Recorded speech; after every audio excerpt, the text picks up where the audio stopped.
Hi everyone, welcome to or back to my channel, MelCabeyVlogs.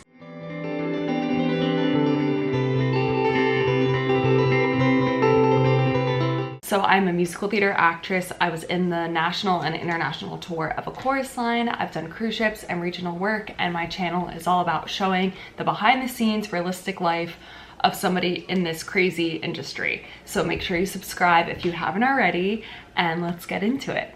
Okay, so I have been traveling a bunch, kind of running around, and I haven't really had much to vlog. Usually I do weekly vlogs on this channel, but because I've been in and out, I decided I'm in my parents' house in New Jersey.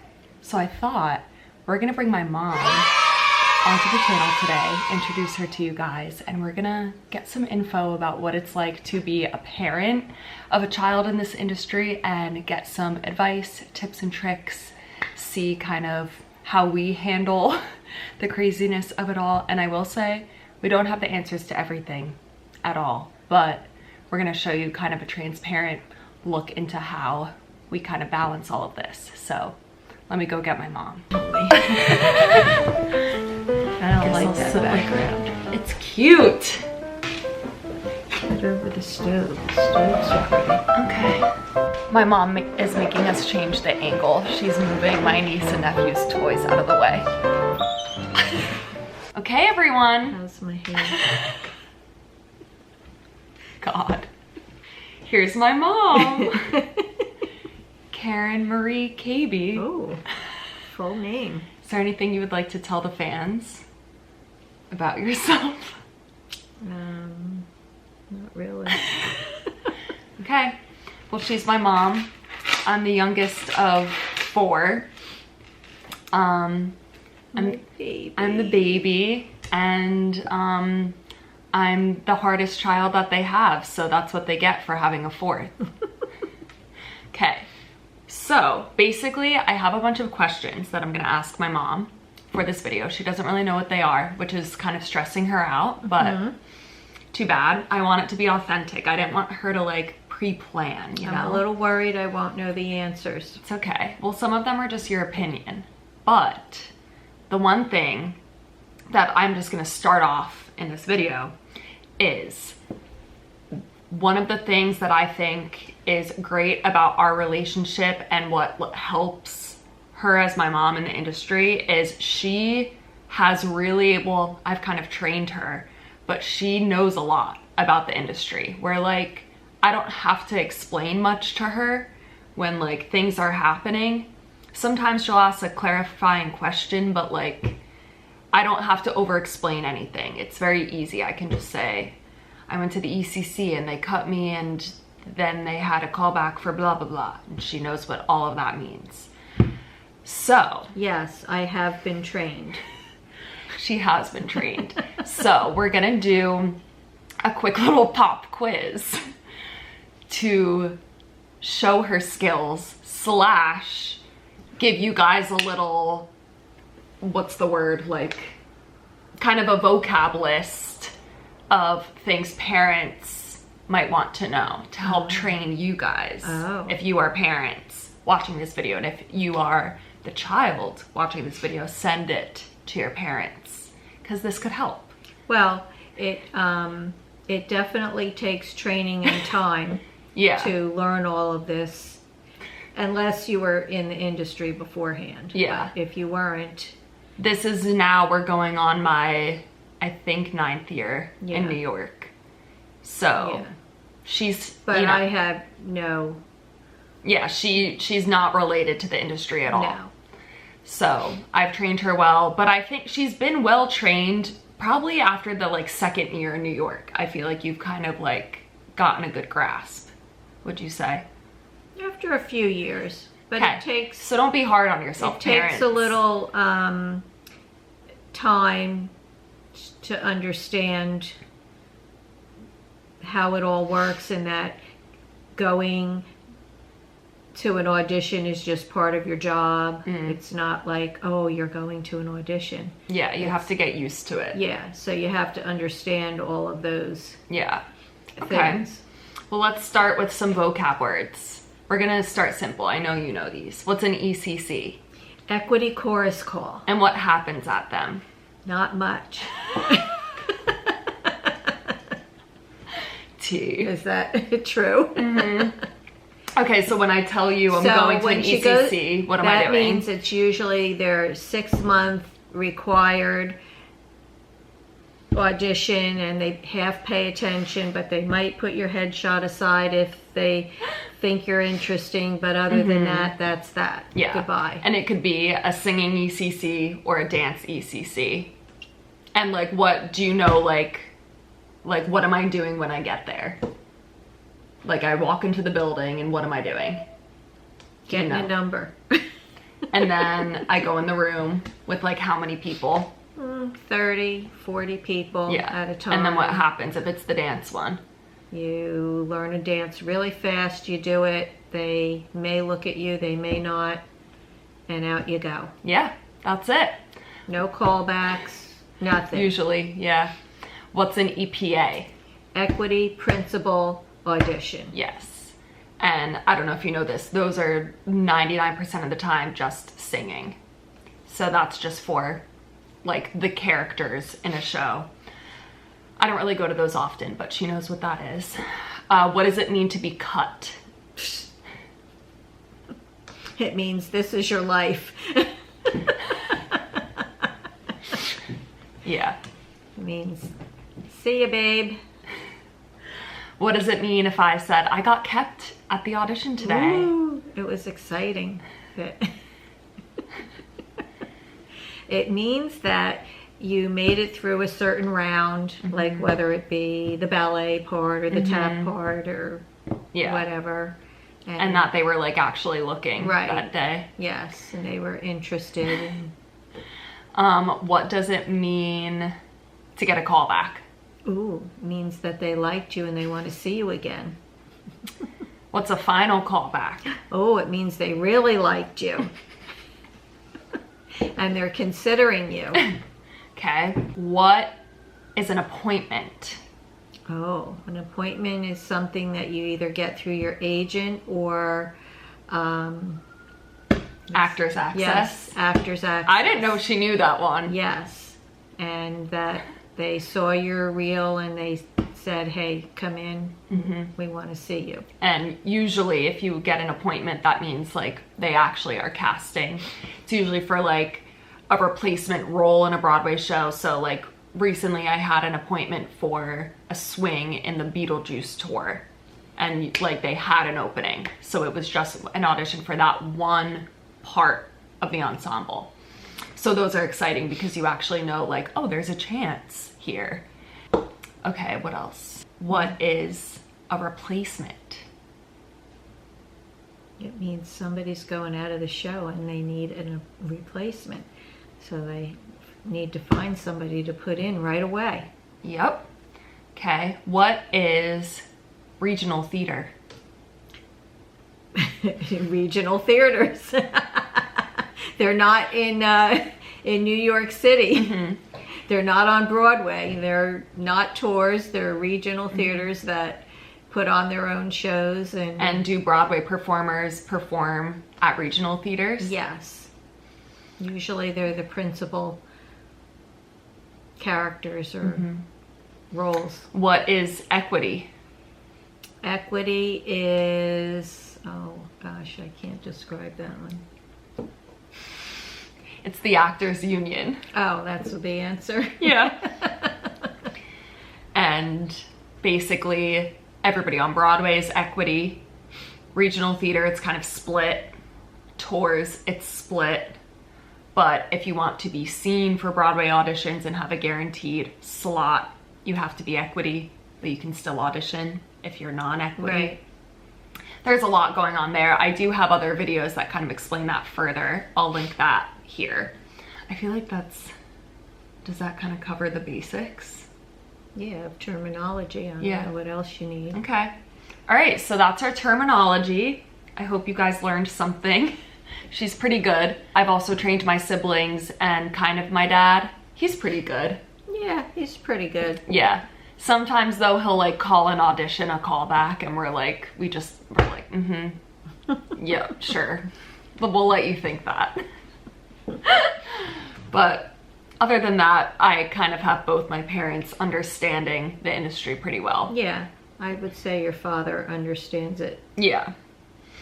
Okay, so now we're gonna start with some questions. What is something about the theater world that surprised you once I like joined the industry that maybe like you weren't expecting, or?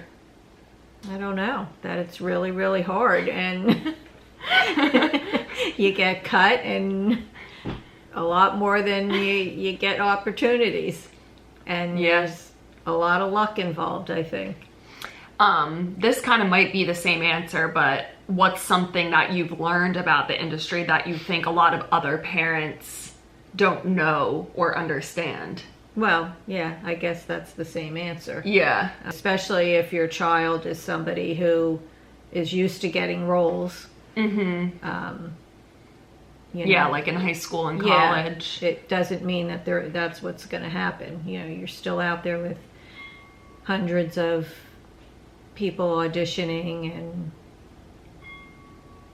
only a couple get it. Was anything confusing to you at first about like equity and non-equity and all of that world?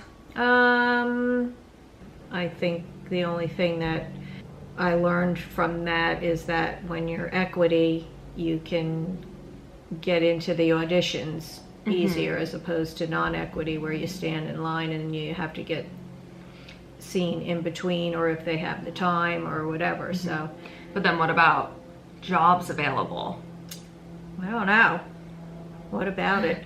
Well, basically, if you're equity, there are less jobs in the whole country. There are less equity jobs out there than there are non-equity. So, like, when I chose to take my card, it's something like I discussed with my parents, like, is it time to become equity? I think you knew, like, when I made that decision, I knew I might not perform for a long time. Did you know that when I made that decision? Yeah. Yeah. Because, well, yes. It's basically entering, like, a different tier, or, like, level almost, because you're competing against everybody else on Broadway, even for that regional theater job. Right. Because some theaters only have like 5 equity contracts in their whole cast. So it's, just the odds of getting a job is way lower. The odds of getting a job is lower, but the odds of getting seen is higher. Exactly. And so it's like a give and take. Right. If you can't get seen as non-equity, then yeah, it's just crazy. Yeah. But unless you're specifically auditioning for something non-equity, then you know you'll get seen. But if you're trying to get seen for regional theaters that are equity or Broadway, or and like that's why I chose to become equity, because I got to a point where those are the jobs that I was really only interested in. So I said, if I don't perform for a while, too bad, because that's the choice I made. But I think like you understood that when I made that choice. Well, the other part of being equity is you can at least plan your life a little bit. You know, you can. Yeah, I wanted that work-life balance of not having to sit at the auditions all day long. Right. And getting up bright and early to get in line. And so you have at least some control over your life. Yeah. Ooh, this is good. This is for what I call the muggles, which are people that don't really, either aren't a part of the theater industry or like really don't understand it. So for more like your friends or like our family. What do you think are misconceptions about people having a theater career? Well, I know a lot of people know that it's hard, but I think they think that you can get jobs more often than you do. Misconceptions of, I don't know if this is a misconception, that going to an audition doesn't mean that you're auditioning for for a role. Yeah, because they'll say like our family, if they see I did something, well, when will you hear? Yeah. And I'm like, oh God, I hate that question. She knows to never ask that question because I do sometimes. And I get mad. But basically, we'll like, get into that. Yeah, that's we'll get into that. Part of the balance of. Yeah, but like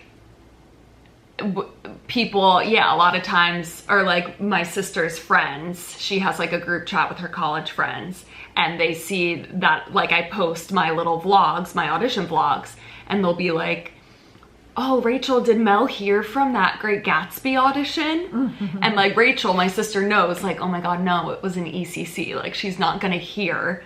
Nothing, they didn't make a cut, nothing happened. So that's, yeah, like a lot of people just think, oh, Mel's going to all these auditions and they're all saying no, but the reality is like a lot of probably the percentage of auditions that I go to that are actively casting, I would say is maybe like 30%, right? Yeah. Yeah, so that's definitely a big misconception. Ooh, okay. This is kind of what we'll get into. So, how do you balance wanting to protect me versus letting me navigate rejection on my own? That's a tough one. I want to go to those casting directors and say, why didn't you cast my daughter? My dad will sometimes be like, what's their number? I'm gonna email them. Yeah.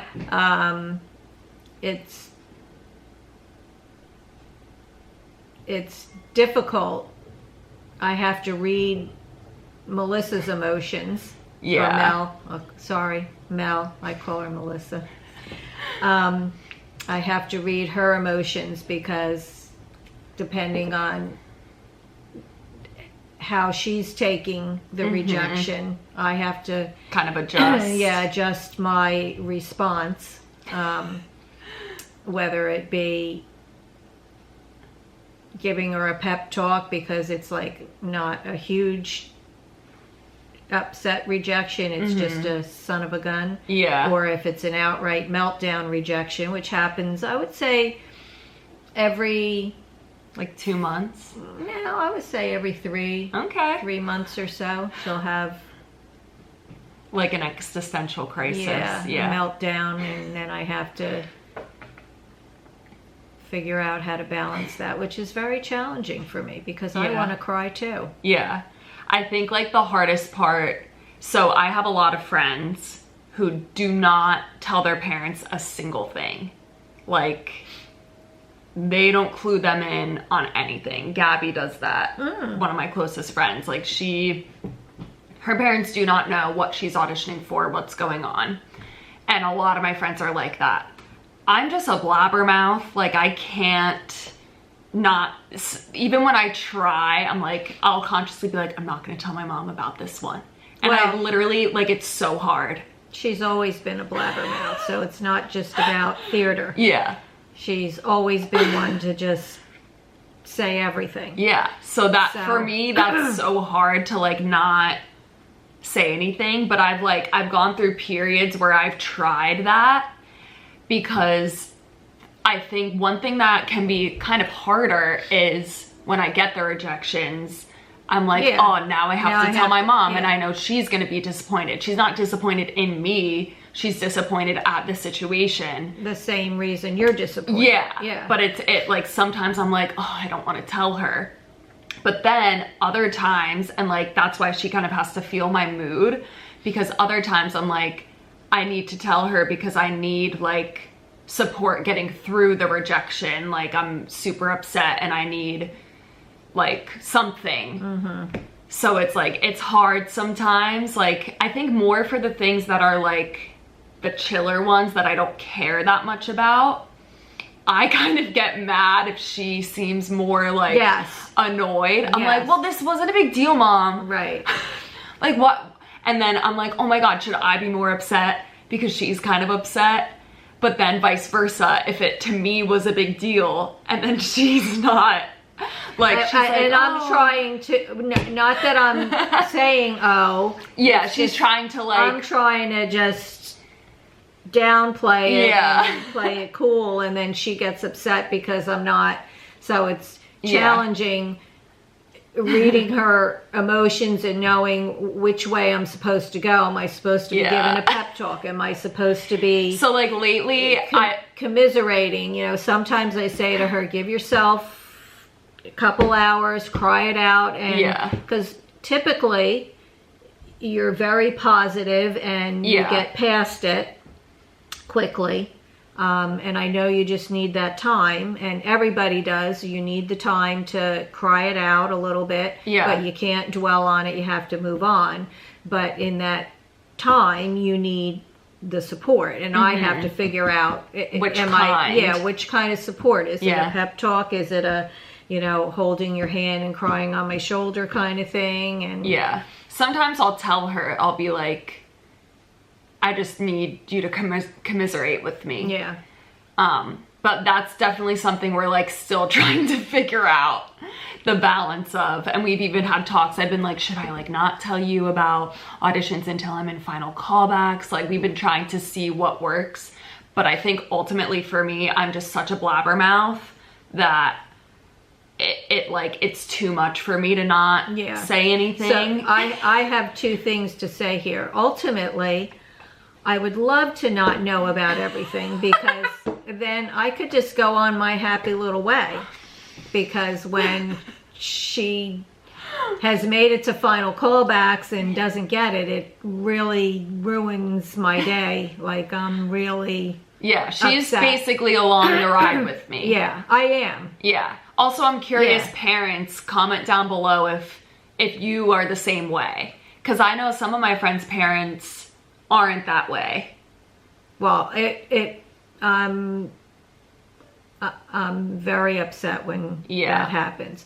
On the flip side, I'm glad that she does share it with me, because it does help me understand the theater world. If she didn't share it with me, I would be more clueless about it, and I wouldn't have the understanding of how the auditions work and how so many other people are in your same boat. Yeah, like I'll tell her, oh, my friend who's in Moulin Rouge on Broadway was also cut at this regional production of Hello, Dolly. Yeah. Like, and then she's like, oh. Yeah. Like, so if she didn't tell me those things, I would just feel like it was just always her personally. Yeah. You know, and so that helps me to understand it. And, you know, I'm still upset, especially when she's made it to final callbacks. You know, like, you know, you just feel like you need somebody to give you a break. But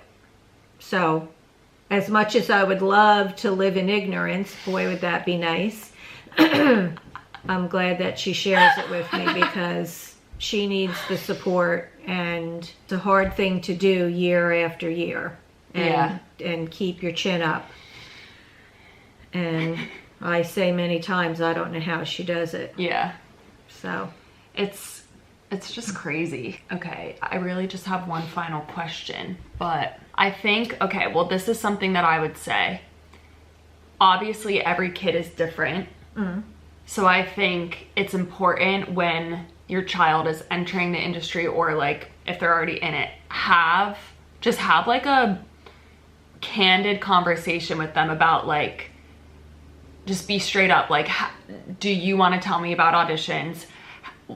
How would my reactions like best serve you? Just have that conversation, because then you won't have like, you won't be fighting about things, or like, it just helps to figure out what your individual child needs. Yeah, I mean, some kids, well, I mean, she's not a kid, she's an adult.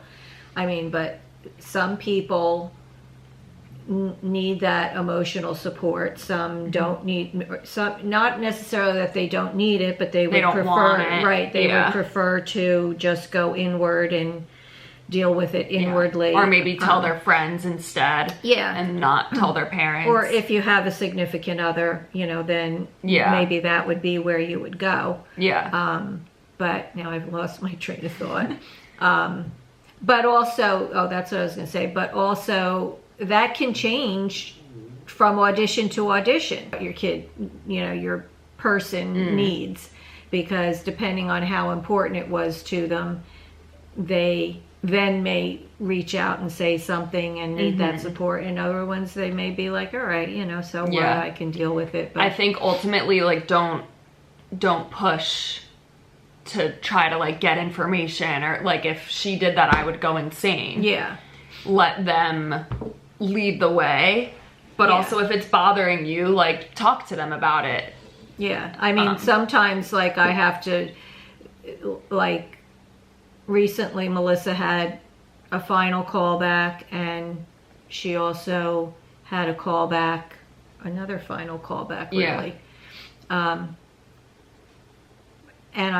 I have to hold my tongue. She's keeping her mouth shut. Yeah, you know, like, you know, did you hear, or have people heard, or when are you supposed to hear? Because she's not saying anything, so I'm like, okay, well, maybe it leaves me in a spot where, okay, is there still hope, or no, there isn't, like, so I have to try and keep my tongue, and I wait for her to say something. But on occasion I do ask, and sometimes I get mad and sometimes I don't. That's the gamble she takes. Okay, final question is, if another parent came to you and said their kid wants to pursue theater, what would you tell them? I would say, oh. Say good luck. I would say you have to let them do what their heart wants to do, and only they can determine if they're gonna survive and persist, and only they can do that. Like, for Melissa, sometimes when she's having meltdowns, I'll say, you know, do you think that you want to stop doing this? And she'll say, you know, I don't know. But in her heart, it's still too much in there. She can't let it go. But everybody has their breaking point. And, you know, only your kid can determine that, really. Buckle up. Yeah. That's it, I think. Yep. Thanks, Mom. If you guys want to know anything else from Karen, comment down below and she can answer some questions. And I think that's it. Okay. So, see you next week. Tell the fans what to do, Mom. Subscribe. Oh, yes. Subscribe to Mel's YouTube. Yeah. Or my mom's gonna cry. This is her day job. Love you. Bye. Bye.